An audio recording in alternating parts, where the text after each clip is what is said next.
first spoke of curability. It's something new in terms of treatment of schizophrenia. So just this. Well, now we talk about curability, but of course for more than 20 years we have talked about recovery in schizophrenia. So I don't think it's so. What's the difference? I guess, but I wasn't the speaker, but I guess that curability would mean that suddenly or after some treatment time, then schizophrenia or the symptoms of schizophrenia are gone, which would mean that you will not hallucinate, you will not have delusions, stuff like that. What do you personally think of this? Well, is it possible? Yes, I think it's possible believable? because we know that like 30%, and of course it depends on how you define it, but at least 30% of schizophrenic patients will function more or less as normals, if we can say that, in time. In time? Yes. How is it possible to cure them? But they get medication and support, of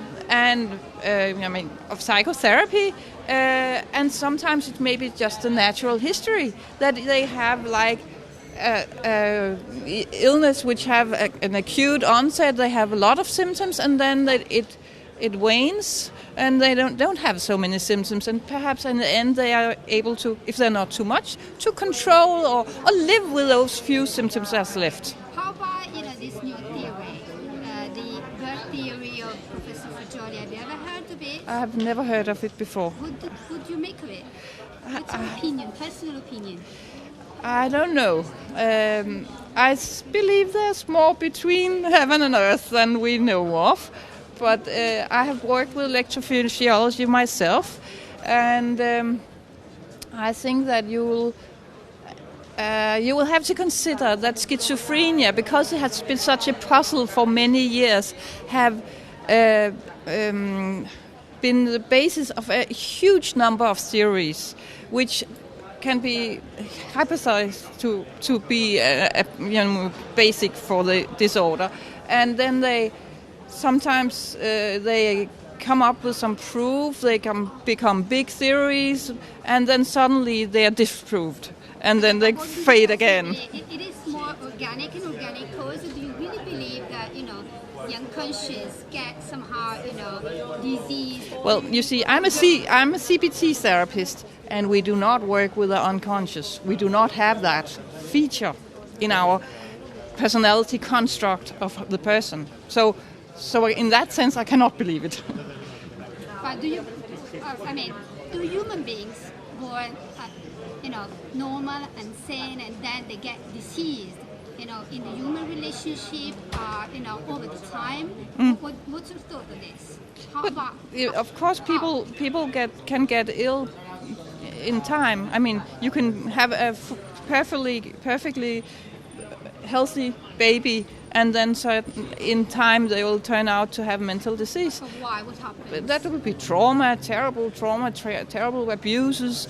Then everybody will be able to become psychotic.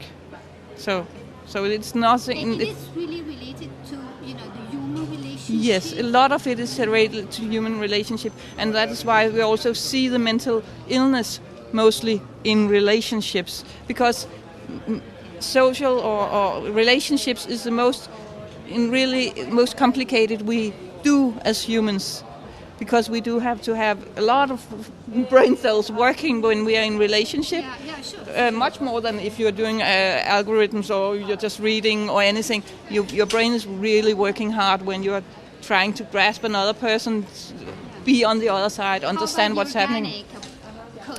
Is that of course there's organic cause behind schizophrenia? Yes, of course, and I believe there would be several ways to get schizophrenia, and a lot of them will be organic, because if you have organic deficits in different areas of your brain, small deficits, but that in the complex interaction with other people, then it will come out as a difficulty, and then you'll be stressed because you cannot find out, and in a sense that stress can be so much that you become psychotic. Say that it is more a question of more things put together. Yeah. More cells going somehow wrong, and then something goes wrong in the relationship with people, and then everybody can at some point become psychotic. become psychotic. Yes, I believe that. Okay. I believe it's all. Yes. Okay. Thank you so Thank much you. for that.